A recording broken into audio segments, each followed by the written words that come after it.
This is the OFN today on the Our Football Network as it's time to talk more about the NFL playoffs. The divisional round is next. The wild card round, the historic wild card round with 6 games is over.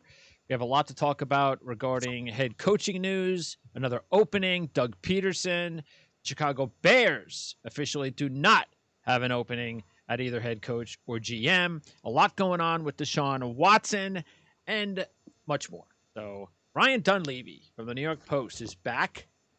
Ryan, how did you enjoy the first NFL playoff action with 6 games? Which I actually, what I liked about it was that they were games early in the day. I hate the divisional round schedule, especially on Saturday. I hate this waiting until 4:30 in the afternoon for the first game, and then you have to stay up till like almost midnight to watch the second game. I mean, come on. I mean, move those things up, will you please?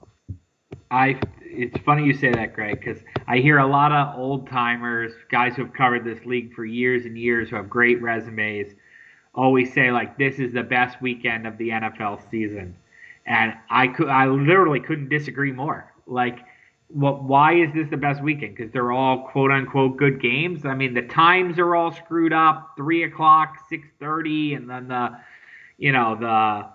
there's no 1 o'clock game on Saturday. No, I think I actually don't like this weekend at all. I mean, I get that they're good teams playing good games, but you only get 4 games, and I'm not a big fan of this weekend. I think that's the most overrated thing sports writers say all the time is like best weekend of the year. No, I disagree completely. Yeah. Like, most regular season weeks are better.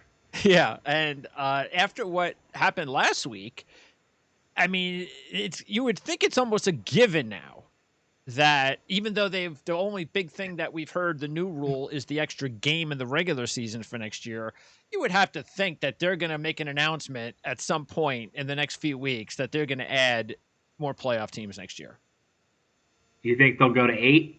Well, I mean, more than, because didn't they just add? I mean, what was this year about the 17? Wasn't it about COVID, or is this a new rule anyway? No, this is a new rule. This was a new rule. It might have. Yeah, this is in the CBA, I believe. Okay, so yeah, they're gonna. What do you think about the seeding then? Do you think that I like the seeding too? I don't think they should mess with the seeding. If you're the second seed, too bad. Correct. No, I like it. Just reward the one team.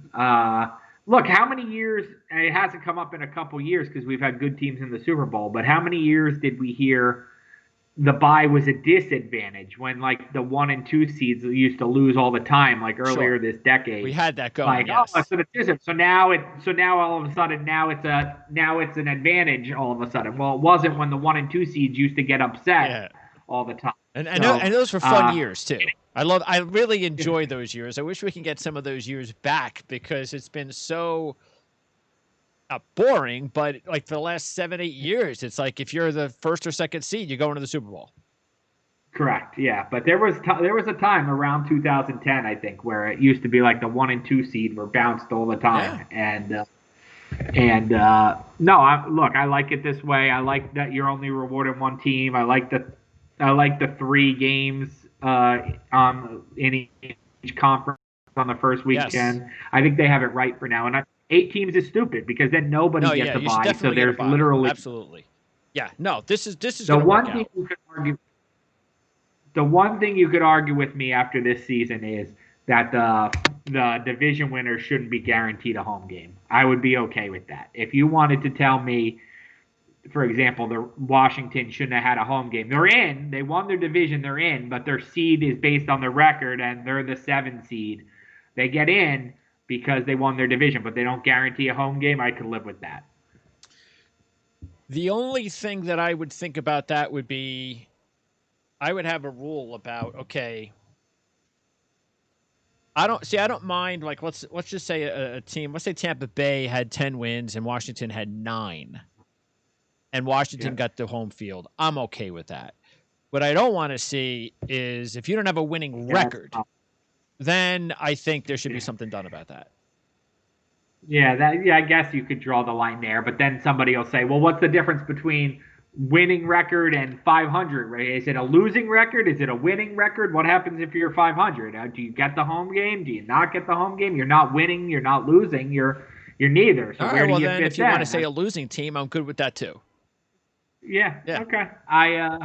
Okay. I just think that if a team, because what could happen too is what if a team's got 10 wins? See, I guess what we're saying here is it just bothers us, and it does. It bothers me too, bothers everybody, when a team that is clearly an inferior team to the other team, just because they're in opposite divisions and they get the home playoff game. I just don't know what the perfect. I would guarantee them a playoff spot. You get in, even you're 7-9, and some other team that gets left out is 9-7. You won your division. You're in. Sorry, Charlie, you're out at 9-7. This team gets in, but they're seeded based on their record, and they're the 7th seed. So that would have given us what? What would that have done? That would have given us. Well, Washington would have been the 7th seed at New Orleans. Yes, Washington at New Orleans, and then you would have had the 3-6 game would have been and the Rams, right?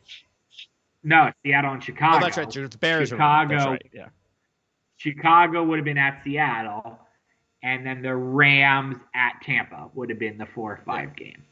So that would have benefited Seattle to take on the Bears instead of the Rams. So correct. The teams that would be alive would be Seattle, the Saints, and the Bucs-Rams winner would have been a fantastic game, I imagine. Yeah. So either way, though, it was really fun to get those 3 games. Now I think, and since this is the first season with 6 games in the first weekend, maybe you'll have more people that will start saying, all right, now that first weekend is the best weekend, because how can it not be when you have 6 games, 1 game every 3 hours, 4 hours? No, it's great. It's excellent. And it's not, and look, somebody said something, I don't know, it was, this was a great game, and that was it. Look, there were no great games. There were good games. The Bills-Colts game was a good game. There were a couple of good games. There was. But there were no classic games. There was nothing where I went, wow, that was a can't-miss game. That was great. No classic games, but the Bills-Colts game was a very good game, very entertaining. Yeah, that was a game, too, where it's interesting because Indianapolis had almost 500 yards of total offense in the game, and yet still I think people were, if they were picking on something with the Colts, they were, again, picking on Phillip Rivers. And I'm not saying that he had a great game. Because he had a couple of throws he would like to have back. But this was not Phillip Rivers' fault. This was the Colts defense letting them down again. No, this was Frank Reich's fault. That's whose fault this game was. You can't look. I'm sorry. You can't come away from what they have 3. They left at least 11 points off the board. At least they took a point off the board to go for 2 and that was failed. Ridiculous. They missed a 33-yard field goal, and then he's stupid. Look, I get it. When you're at the 1-yard line, you want to go for it. But when you lose 2 on 3rd and goal from the 1, now you're at the 3. You don't go for that. And your plans change. You have to adjust. And to go for it on 4th and goal from the 3, and now you're losing at halftime. I'm sorry. I think he's a good coach. I think he's done good things in Indy. He blew that game. So that game's on Frank Reich. And that was a winnable game. And they could have won that football game. It's not Phillip Rivers' fault. He didn't play great, but he played pretty well. Certainly in the fourth quarter, he played well. The reason is it just looked like so many Phillip Rivers Chargers games where they're like, they play better and lose.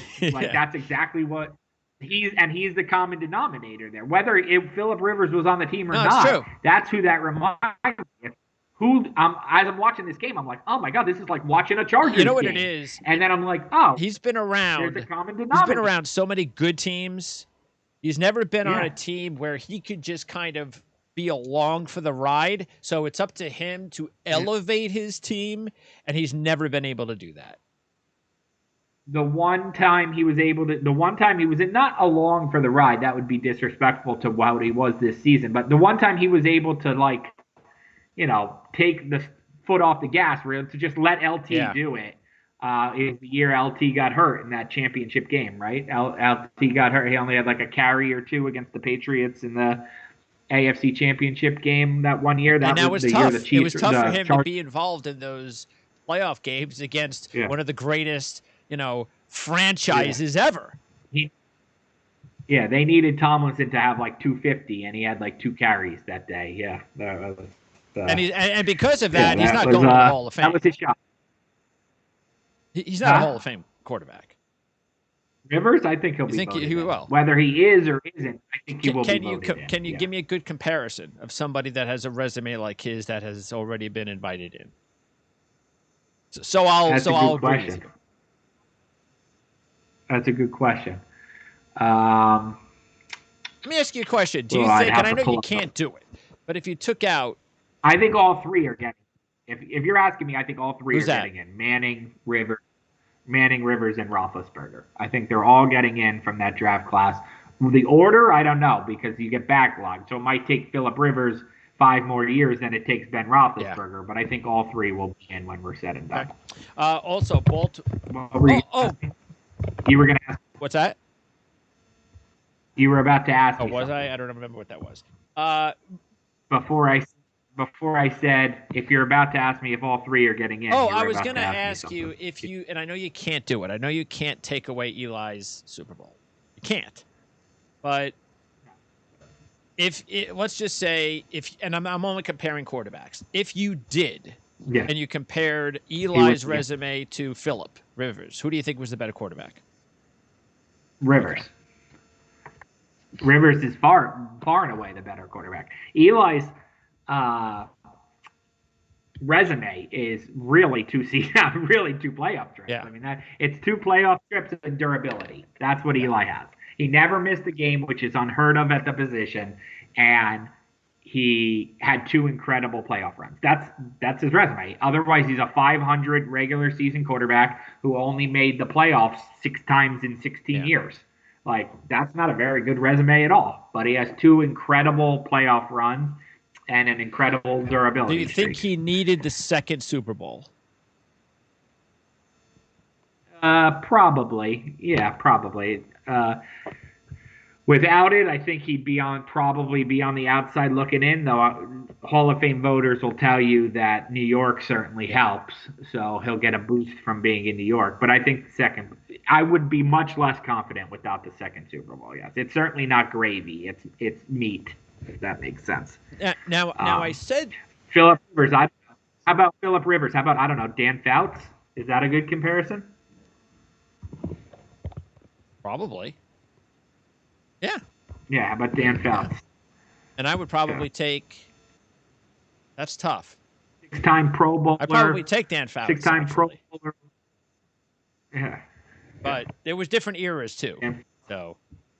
Yeah, well, that's the problem. Well, if you're saying somebody who's already in, you have to go to a different era. Especially with same franchise. Yeah. Okay. Oh, by the way, before we leave that team, Colts, I said this at the beginning of the season. I don't remember when, but I said it because I lived it as somebody that went with the Georgia Bulldogs to win both times they were in those playoffs, and they came so close. And the time that they had the opportunity to beat him the second time, when all the momentum was on their side and all they needed was a chippy 30-yard field goal to take a humongous lead, the same kid missed the field goal. Ever since, and he's missed other big ones, that kid has never hit a big field goal in his life. And when the Colts decided to give him the job over, I think he won the job over the kid that's now the Jets kicker in Week 17, the McLaughlin kid. I was surprised. I was like, okay, wow, he's a rookie. I mean, aren't you watching the same games I'm watching?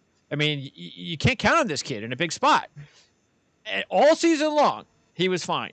Soon as it got to pressure time on Saturday, and he even missed a big one the week before, I think a couple weeks ago against Pittsburgh.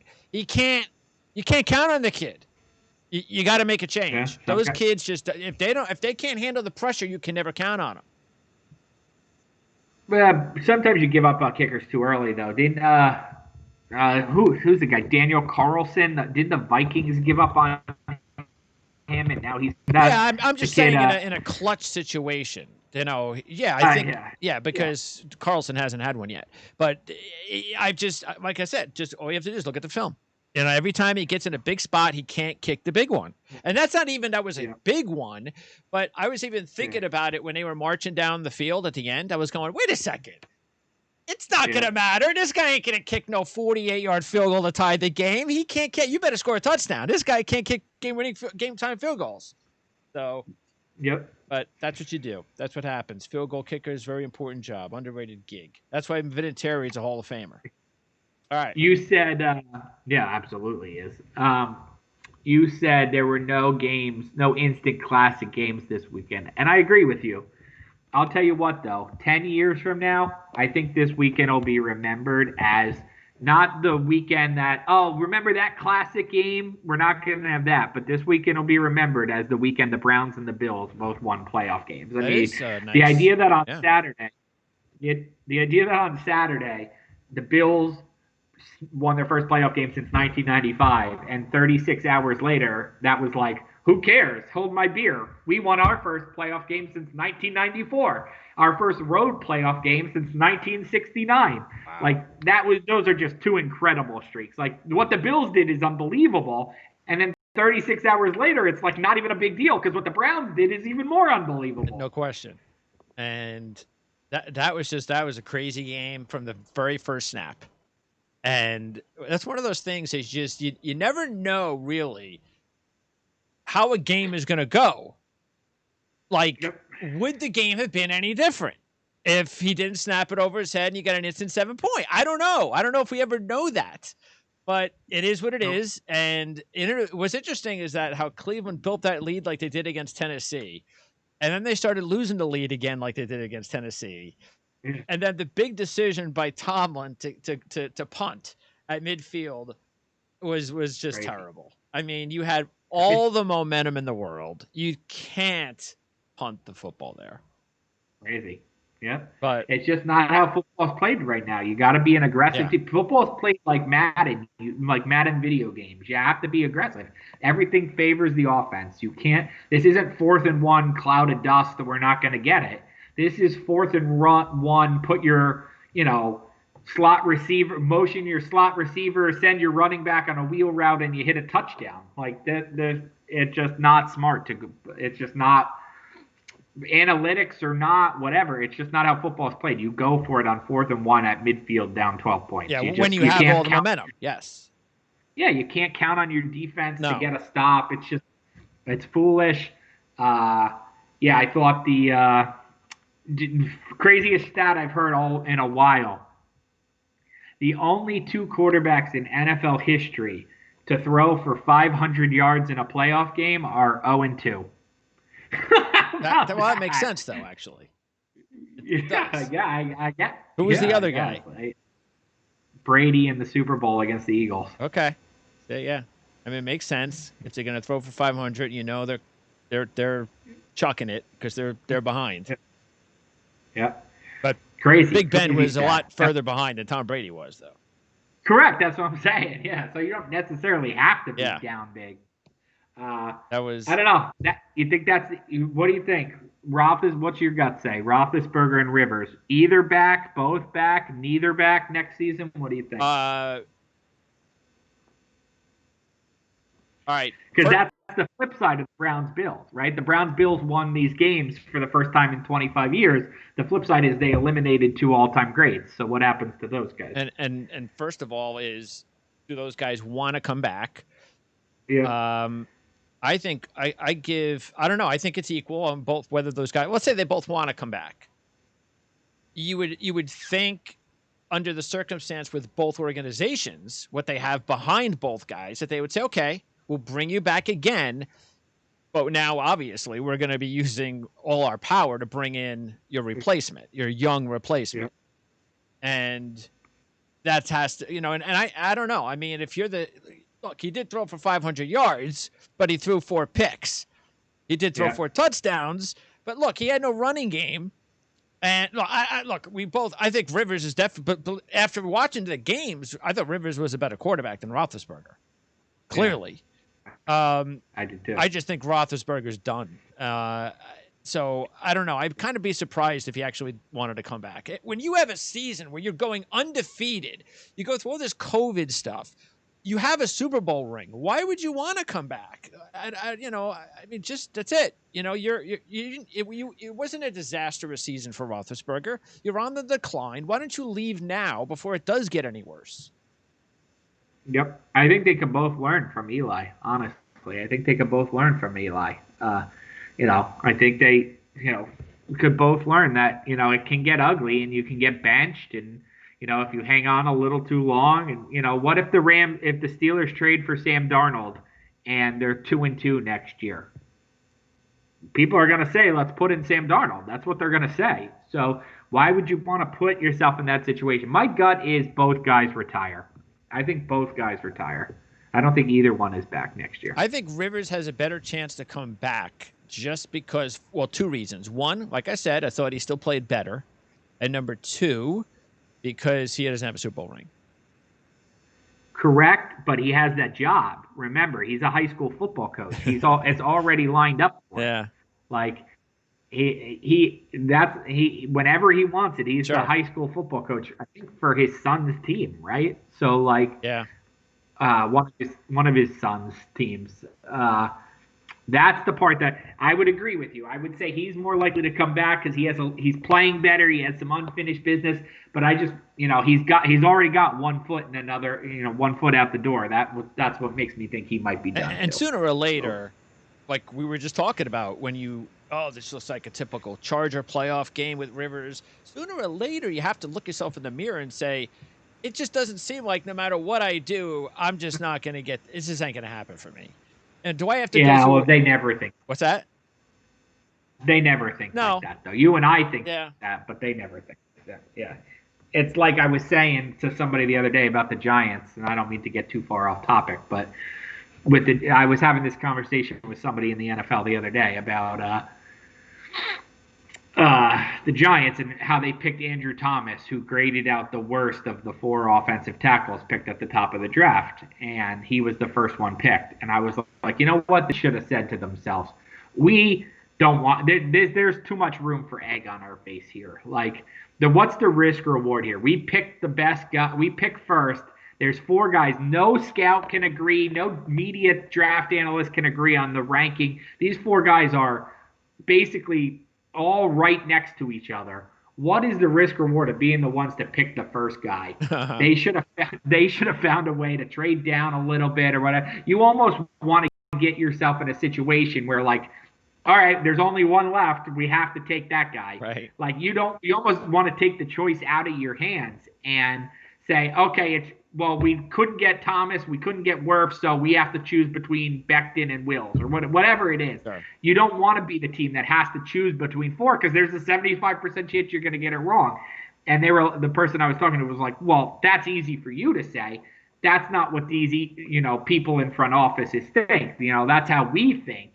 Like, but they can't think, wow, we're really shitty at our job. Yeah. We have to make sure that we don't mess this up. No, they think we've done our homework. Yeah. We're right. We know what we're doing. We're the experts. And I get it. That's the mentality, right? Yep. That's what Rivers has to have. That's what the Giants have to have. It's like, we know what we're doing. I'm going to get the job done. From afar, I can step back and say, Philip, you're not going to get this done. From the Giants, you don't want to pick first. You're going to mess this up. You've messed up a lot of stuff. You make it easy on yourselves. But they can't think like that, or they wouldn't have the jobs they have. And the funny thing is if you would have traded down a few spots, chances were you probably still could have got the same guy. Because like you said, there were so many different GMs thinking this is the first guy, that's the first guy. You still could have wound it up with Thomas with the 10th pick. Yeah. So yeah, you never know. But even if you didn't, you need to know, and this is what you'll never know. You need to know what the grades were. Even if you don't get Thomas, did you have Thomas at a 90 on your draft board? If you had Thomas at a 90 on your draft board and you take him fourth, okay, so you have Wills at an 88. Yeah. Well, that could be worse taking him 11th. You're like, yeah, I understand you have him graded 2 points lower, but you have to understand the way draft boards work now. And yeah, you get the player that's 2 points worse, but you get him at 11th, so you pay him less and you pick up extra picks in a trade. You don't always need the highest graded player. Yep, Sometimes true. it's about asset management. Well, the other Anyway, I digress. the other game on Saturday was Baltimore's win. I get a kick out of how all of a sudden Lamar Jackson's proved to everybody what a great quarterback he is. When once again everything happened on the ground. So, Well, what? go Yeah, ahead. he is Go what ahead. he is. He's a Yeah, he is. But fantastic athlete. He'll probably win a Super Bowl because he's so, especially if Baltimore's defense can be really good and they have a really good running game for the next 5 years. I think he'll probably get it right one of these years. But he just is it. He is what he is. I think people should stop talking about him at a level of a quarterback that he's just not. He is what he is, and I just people just won't accept that. People are trying to make him out to be just because he won a playoff game and he ran for an incredible amount of yardage that makes him every bit as good as a prospect, say, as Josh Allen. It just doesn't. no, I'm sorry. no. But he's every bit as dynamic. He Yes, might be one of the five most game changing weapons in the I NFL. agree with He's not that. one of the five best quarterbacks, Yep. but he's a game changing weapon the way Alvin Kamara is a game changing weapon. That's No doubt about that. And you're a Tennessee fan. You're up 10-3. It's what, 3rd and 9 with a couple of minutes to go yeah. in a half, and you give up that touchdown run. It's a killer. It was no surprise that they were done at that point. It's just very hard to come back. It was a backbreaker because you had the game in your hands the entire half, and then you just let them. It's just. Take But off. Tennessee's defense, we knew. I don't blame Tennessee's defense. They gave up 20 points. No, no, It's the offense no, let them down. Correct. Yep. Baltimore's defense won that game. Lamar Jackson's game could be summed up in two plays: the 49-yard touchdown run or whatever it was that you're talking about, and the play before that where he threw like a wounded duck interception, one of the worst passes I've ever seen an NFL quarterback throw, a jump ball interception. I mean, that's who he is. Yeah. Most quarterbacks throw that pass, and you're like, oh my God, get this guy out of the game. Well, why don't you get him out of the game? Because That's not his game. Yeah. Touchdown. So like, that's who he is, and you got to live with. You got to live with that. Would Michael Vick have won a Super Bowl if not for the dog incident that he went to prison for? Would he have won a Super Bowl? Well, he was still what? How old was he at that point? He had been in the league, what, 6 years? 7 years? Probably. Hold on, I'll check right now. I'll say no because I still think that He had been in the league 1, 2, 3, 4, 5, 6. He played 6 seasons. Before yeah, that. I kind of think that he was already in his prime He at had that point. He had an 11-4 record. I think they were like the 1 seed that year. He had an 11-4 record in 04, and then 8-7 in 2005. Who won the Super Bowls in the 2 years after he left? The 2 years after he Yeah, left. because that I give him 2 Giants, years in his prime after that. The Giants and the Steelers. Giants beating the Patriots, right? Correct. And the Steelers And I over. think the Steelers beating the Cardinals. Okay, possible. Maybe that year, the Pittsburgh, because I don't think that Pittsburgh team was all that great. Possible, could have. I certainly think he could have been in a Super Bowl. Let's put it that way. I think he could have had the best team in the NFC. Oh, he's better. He's a better version of Lamar Jackson. That's not even a debate in my mind. Yeah, that's my point. So I do think Lamar Jackson could, but Lamar Jackson has a better team. The Falcons never had that defense. They never had, So I think my point being, is you said Lamar Jackson could win a Super Bowl. He probably will. I think he could. I think Michael Vick could have. Yeah, I mean, I think that's a very accurate. Sometimes we try to force comparisons on guys. Like, I don't know if my Fouts-Rivers comparison is great. I'd have to do more research on how Fouts played. But Vick Jackson is a very good comparison. I think what happens, though, and again, remember that even though it was a different era, and even though that was the Fouts was breaking the Air Coryell, and that was breaking new ground, in the Dan Marino Fouts kind of era, which came at the same time, right about, The fact is that I bet you, and I haven't even looked at it, but I bet you his completion percentage was probably not very high because they weren't very high back then. So I think it's kind of hard to look at stats. I bet you Phillip Rivers' stats probably look better than Dan Fouts. No, definitely. Yeah. He's definitely got a better record. Yeah, that too. Yeah. Yeah, because that just shows you how when life throws you a curveball at the wrong time, when the Chargers beat the Dolphins and then had to go to Cincinnati in the coldest game ever, the week after playing that overtime game in the heat of Miami. I mean, that's just, you can't win. Yeah.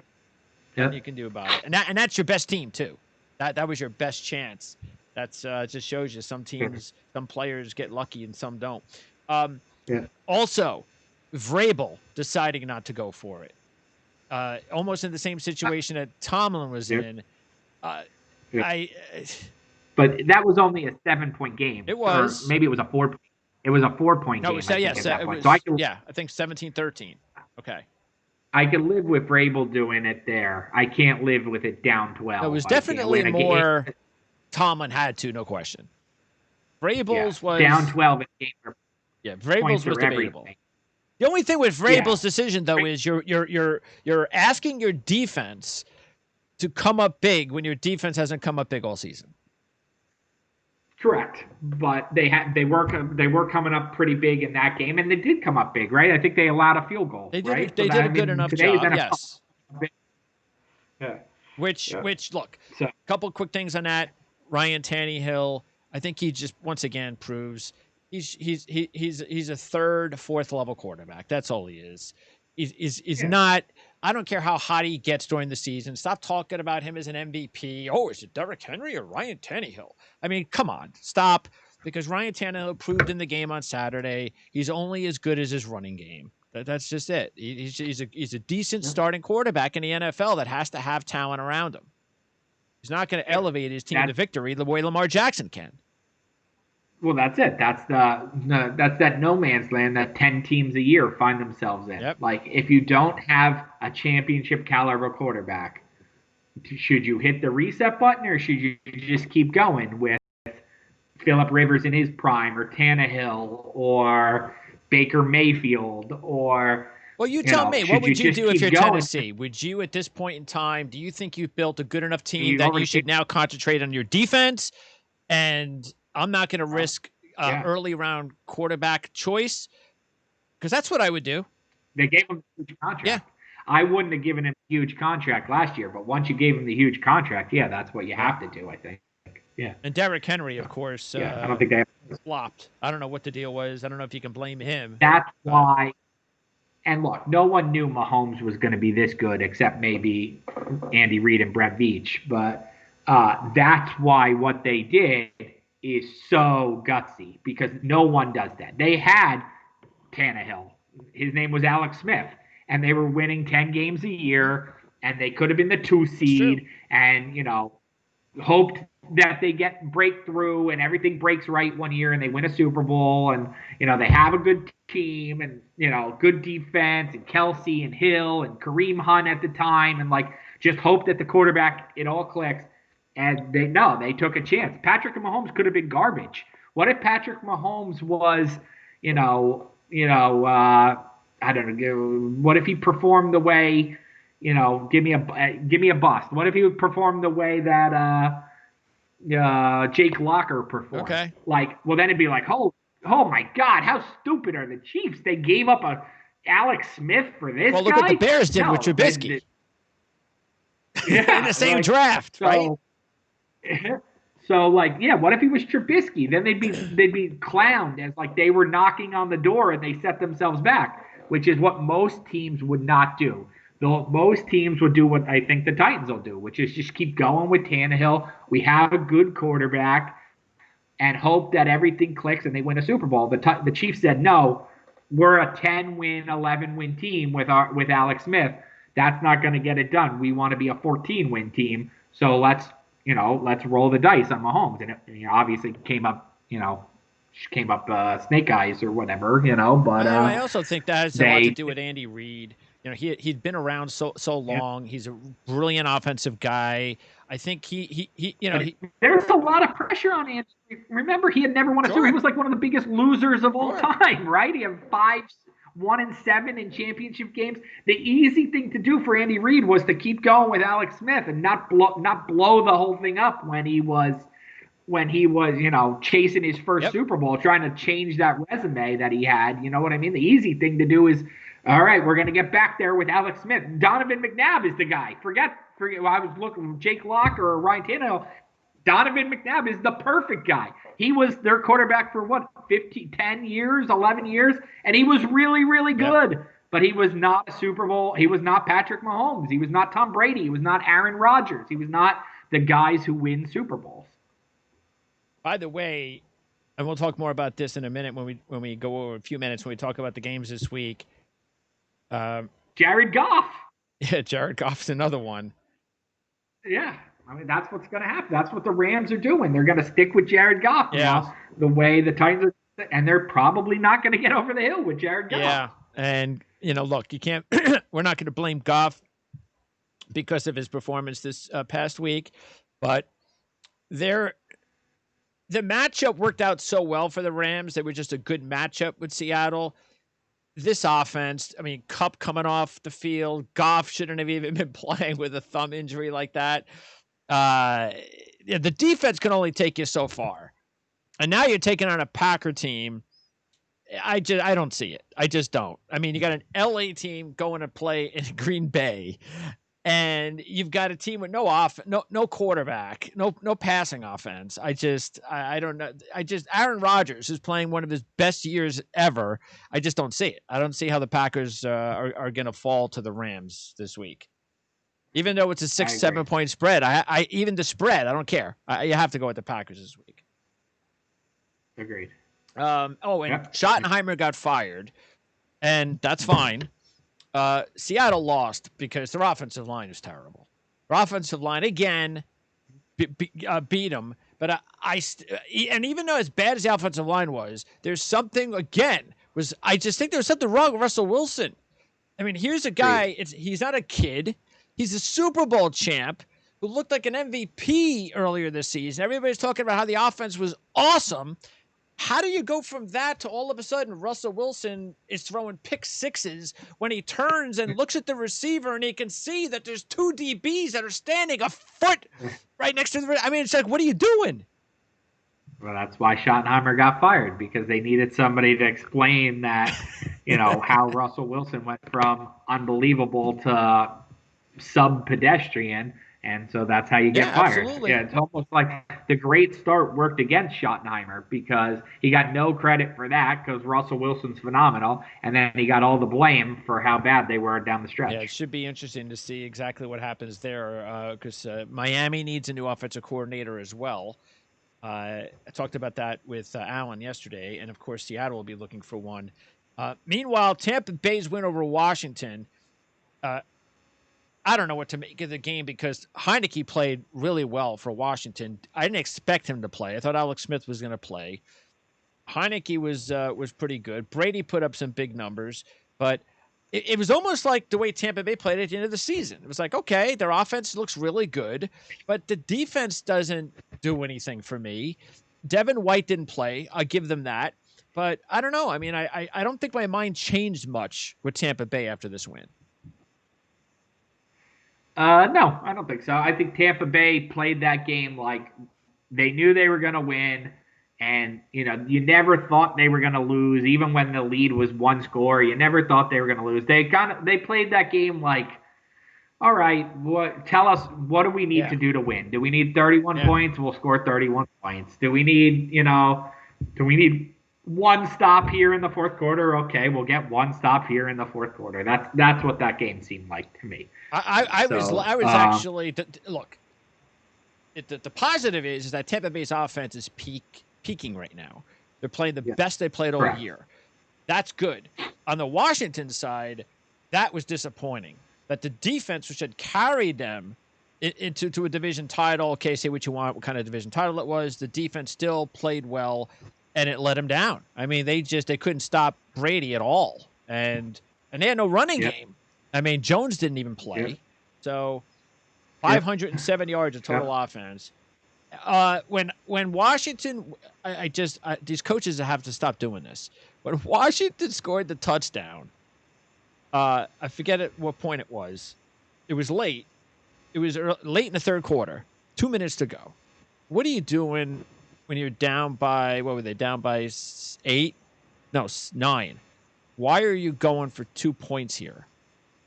It's 2 minutes to go in the third quarter. I think they were going for the tie. Weren't they going for the tie? No. I think they were going for the tie. That was to get within 8. What that did was, to get them within 7. What that did was that put them in a position then where you don't get it. Now you're down 2 scores. Sure. Yeah. No, you're right. Well, the new thing is it was to tie the game.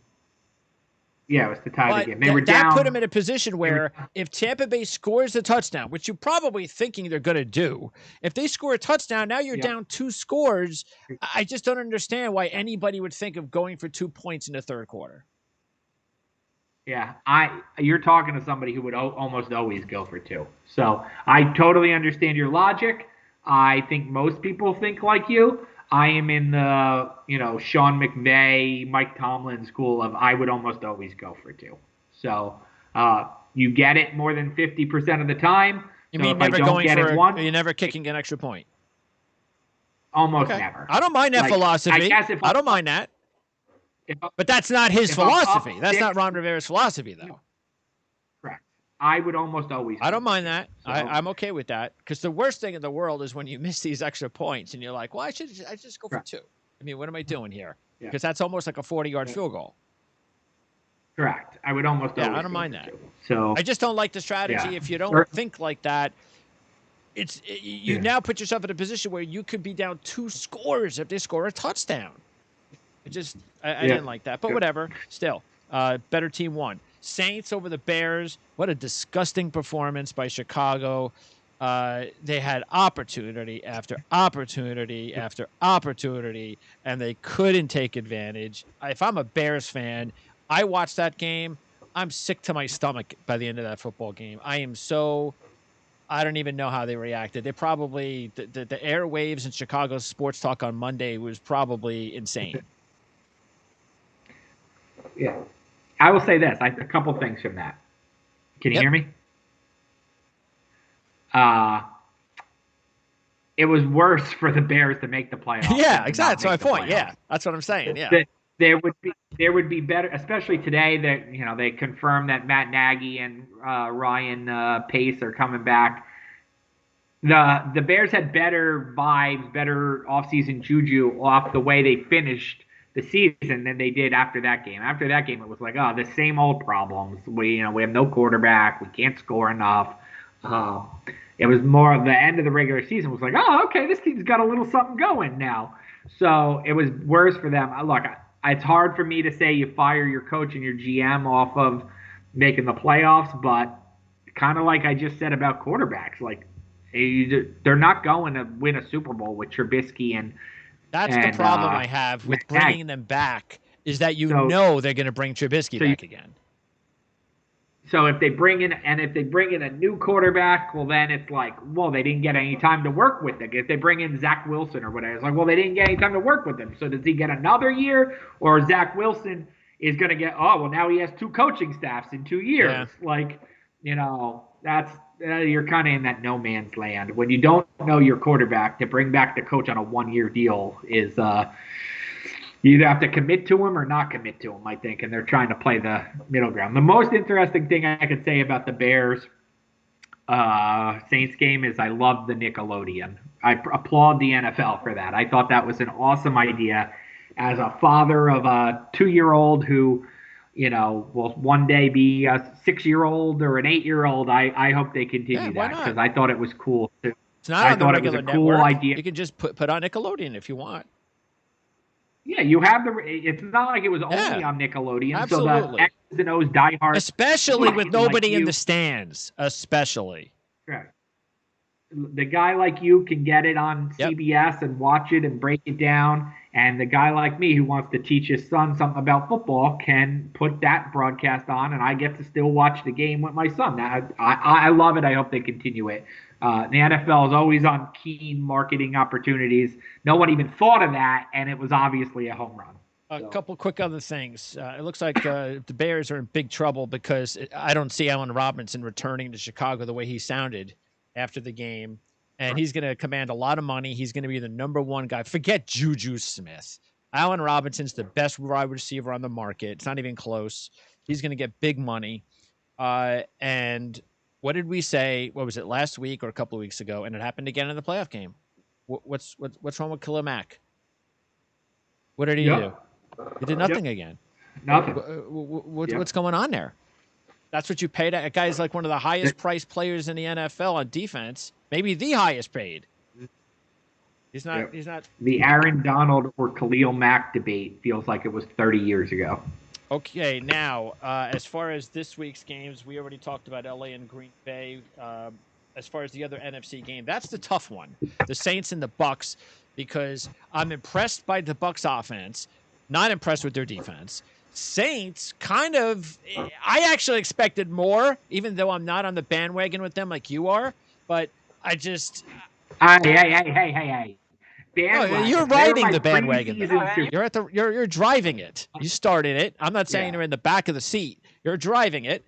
You're like, you were there when the season started, but they've been my Super Bowl team the last 3 years. Yeah. So and I know I was thinking like early in that game, if the way things were going, they could have actually lost that game if Chicago would have made a few plays. I was thinking if they lose this game, I know what's going to happen when me and Ryan talk this week. It's going to be, I'm done. That's it. No more Saints. Yeah.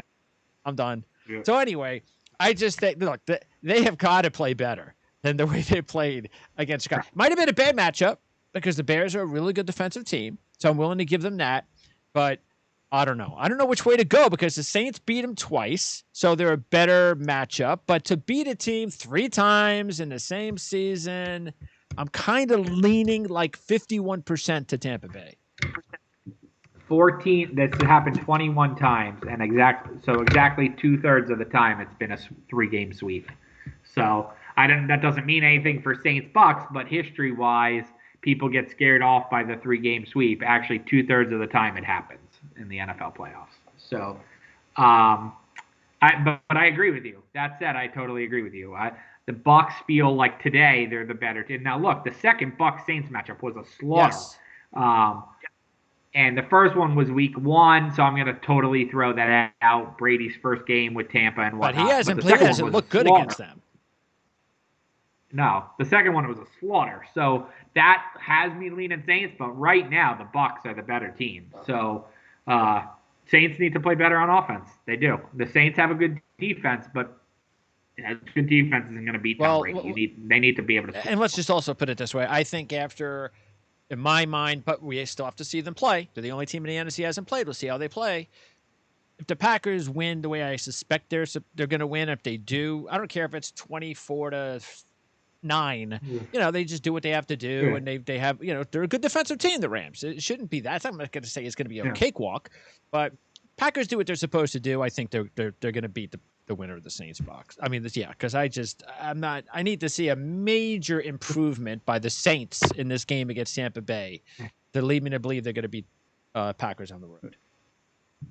Do you remember in the preseason all the times I was screaming about how, wasn't the Packers over under it was 9.5 or something, and the Vikings, I think you and I did an NFC North preview show, and it was it was like the Vikings were the favorites, and the Packers over under was the same as the Lions or the Bears. It was criminal how underrated they were in the preseason. Yeah, I agree with you. I think they're definitely the NFC favorite for the Super Bowl, though I'm going to still ride with my Saints and hope that it's not snowing at Lambeau on NFC Championship Sunday. Because they still have that's the defense. If the defense really hands it to Tom Brady in this game, then you can say, okay, well, all right, that's different because that defense can probably, do some damage to Green Bay as well. So, Okay, so also in the AFC, then you have the game on Saturday is Baltimore Buffalo. What a complete disrespecting line. I mean, this is all about Lamar Jackson. This is all this line is about. It's completely What's it, disrespectful. 2.5? What's that? What is it, Yes. 2.5? Completely disrespectful. The Yeah. Bills are clearly the better team. Not saying that means they're Yeah. going to win just because I think they're the better team. I'm just saying the line is disrespectful. If they're a 7-point favorite against Indy, they should at least be 4 points against Baltimore, at least. 5, 4.5, 4.5, 5, I would think. 2.5? Yeah. Come on. That's I telling agree. me that No, Baltimore's better than Buffalo? If that's how well, lines they are haven't. made? That's telling you that they think that Buffalo's defense will do a better job. Excuse Baltimore's me. defense, yeah. Baltimore's defense will do a better job against Baltimore's offense. Sure. I messed that up again. Baltimore's defense will do a better job against Buffalo's offense than vice versa. That's what they're telling you. And that is how that's how they're going to win the game. Is Baltimore's defense is going to have to, and look, they will. That's just a better defense than the Colts. So I get that. But, I mean, Lamar Jackson's going to have to throw the ball better. That's what I'm saying. I think I'm doing a bad job of saying this. They're telling you there's two matchups in a game, right? Offense, defense, and they're telling you Baltimore's defense, the strength of their team, is going to do better against Buffalo's offense, the strength of their team, than the two weaknesses. Buffalo's defense isn't going to do as well against Baltimore's offense. That's what they're telling you, I think. And then the biggest point spread, which I also believe is a little out of whack. I get, though, why it's 10 because of the Chiefs. But, I mean, Cleveland just played one of the better games I've ever seen them play, and they're 10 points to the Chiefs. No, I'm not buying it. Unless the Chiefs score a late touchdown, one of those things, and no, I'm not buying it. It's too many points. The Chiefs only scored like 20 in the last couple games, right? Yes, their offense has not played well for the past 6 weeks. We talked about that. Mahomes maybe you're right. Maybe he was bored. Maybe this is what they're waiting for. But they had a week off too. I said this last week. I think if you're going to beat the Chiefs, you got to beat them now. First game. I will say this. I agree. I agree with you when you said that.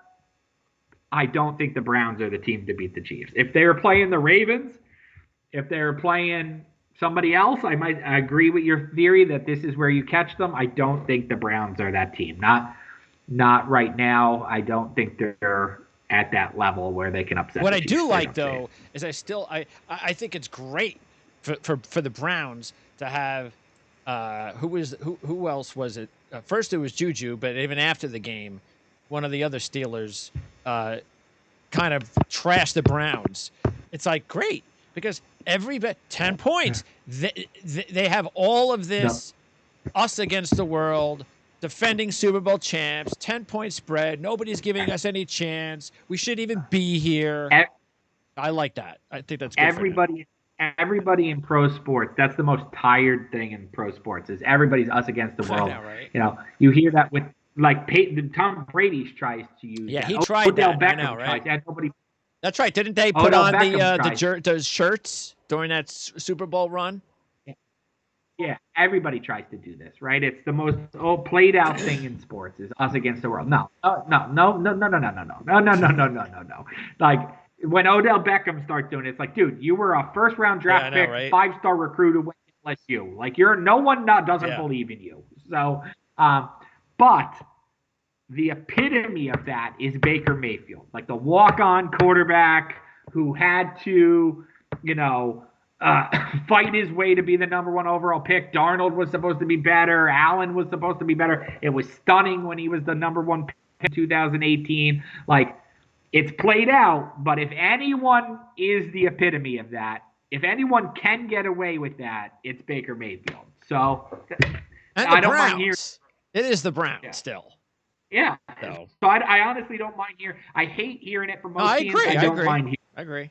It is. It's laughable, and it happens not just in football. It happens in almost every sport. Everywhere. And it's like, what are you talking about? You guys won championships. You guys did this. You guys did that. No one believes in us, the Yeah. Lakers said after winning their 20th championship with LeBron James and Anthony Davis. Right? Yeah. Yeah, okay. Yeah. All right, now, quickly, we'll wrap up with the big news of the week, the coaching openings, also Deshaun Watson, because there's a coaching opening in Houston, and Deshaun Watson's not very happy right now. And you would think that if something, look, I still don't think anything is going to happen, but you would think if something does happen, then Miami, because of him saying it, see, I would have said the Jets too, but if he wants to go to Miami, that's where he's going to go because he's got the no trade clause. Yeah. But if he wants to go to Miami, that is the perfect team to make a trade for based on Tua, based on the draft capital. I still don't think that's going to happen because that stuff never happens, but it is going to be interesting because the way things have happened in the past year on this planet and in this country, anything could happen. Yeah, I just don't think Nick Caserio took the job to trade. No. Imagine that, your first move to trade Deshaun Watson. That's why you take the job, because you have the quarterback ready. So I'd be surprised if he gets traded. But yeah, and honestly, obviously I live in Jets country. I don't think it would be a good move for the Jets. I really don't, because you'd have to give up whatever it is, 5 draft picks or whatever to get him. Then you're going to have Deshaun Watson and nobody. Like, that's Sam Darnold's problem. You have Sam Darnold and nobody. You're going to have Deshaun Watson and nobody. Yeah, he's better than Sam Darnold, but Deshaun Watson throwing to Jeff Smith and Chris Herndon and with, George Fant as his left tackle isn't going to work. So yeah, that would be interesting what the compensation would be. You're right. The Dolphins are the team to do it because they can trade you their young quarterback and the number 3 pick in the draft, and they're still a 10-win team. So whatever else they give up is like, okay, we're not taking away from the base of our team. Yep. Okay, so but realistically, now it's interesting because all of a sudden Houston is going to now interview the enemy. Yeah. So Deshaun Watson, and I guess it makes sense when Deshaun Watson's angry that you're not interviewing the enemy. And he wants to get traded. If I was the enemy, I'd say no, thank you. I understand he's desperate for a job. I get it. He's overdue to be a head coach. He's gone on 5 other interviews this offseason. I'd say no, thank you. I'm not interested in being your second choice. I'll tell you a quick personal story. I was running for sports editor of my college newspaper sophomore year of college at Rutgers, and I didn't win. And the guy that they picked quit 2 weeks later to join a frat. And they came to me and they said, do you want the position? I said, no, thank you. I wasn't good enough the first time. I'm certainly not going to fill in for the guy you thought I knew I was better than and you thought I wasn't. If I was Eric Bieniemy, I'd say, no, you didn't want me the first time. I'll either go be the Jaguars coach or the Jets coach, or I'll wait another turn. I ain't gonna be your second choice. Yeah, I think, and it takes somebody that is extremely confident in their abilities to do that. Because if you're not confident, then you take the job. So it will be interesting to find out. There's no reason to think he should be confident. He should be. The problem is for me, and look, I don't know, maybe because I agree, it'd be a shock if he doesn't get a job this offseason. But nobody's hired him yet, so. Yeah, well, nobody's hired anybody. Nobody's hired anybody yet, but we're getting close. The 2 that are the closest, it looks like Urban Meyer could be a head coach in the NFL. Do you think it's going to happen? No. You still don't think it's going to happen? I don't. And if they do, I'll be counting the days from the intro press conference on January 18th till January 25th when he changes his mind. Okay. I just don't see it. All right. I'm surprised that Jacksonville hasn't. I haven't heard anybody interview Byron Leftwich. That surprises me. No. Yeah, no. Especially since he's a minority candidate. That surprises me. Philadelphia and the Jets. Okay, so Doug Peterson gone officially. Nothing yet with the Jets because all the Jet news in the last 24 hours since Peterson's been fired has been about Saleh coming in for the second interview, which obviously I'm extremely happy about. because out of everybody that the Jets have interviewed so far, he's definitely at the top of my list. No question. Because they did. Campbell's not coming in. They're not apparently going to interview what's his name from Northwestern. So okay, I'm happy about that. I don't know. I mean, Peterson's a nice fallback if he is a fallback. I got to believe if the Jets don't hire Saleh, then all of a sudden Doug Peterson surely looks like he could be the guy, right? Correct. I would agree. Yep. And what would you do? What would you do? Because I kind of want Saleh myself, but I'm okay either way. I told you from weeks ago, Arthur Smith would be the guy I would hire for the Jets. So I think they interviewed him. Doesn't sound like he's going to get the job. Well, I mean, what would you do between Saleh and Peterson? I would probably – good question. I would probably hire Saleh. Okay. I would probably hire Saleh. Yeah. I don't think Peterson's a bad option by any means. No. Among the quote-unquote retreads, I'd much rather have Doug Peterson than Marvin Lewis. Oh, yeah. So yes. Agreed. Who are some of the other retreads? Todd Bowles. Yep. Yeah. Exactly. Jets obviously can't hire him, but broadly speaking, I'd rather have Peterson than Lewis or Todd Bowles. And what do you think? Do you have any idea what would happen with the Eagles? What happened with the Eagles? I don't. I really don't. I haven't made any calls on that. Look, from afar and from talking to other Eagles reporters, I think basically the Eagles is a place where a lot of people have a lot of input, and Doug Peterson got tired of it, basically, and started pushing back, and the Eagles want somebody who's not going to push back. So okay. And you don't think this had anything to do with Week 17? It doesn't sound that way. No, okay. It doesn't sound that way. And if you're an Eagle fan, are you happy? Or are you upset? I wouldn't be. No, because Eagle fans aren't very happy with Howie Roseman, are they? No, they are certainly not happy with Howie Roseman.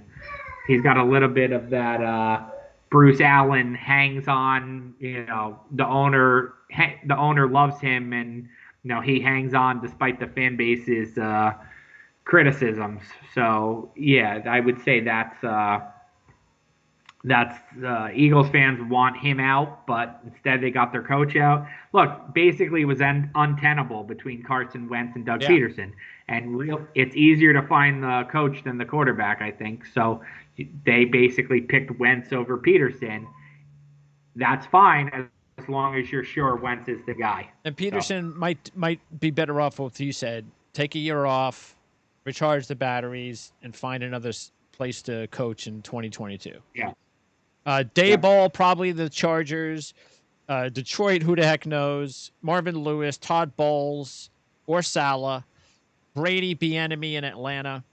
And Jared Mayo gets an interview in Philly. Deuce Staley's another possibility there as well.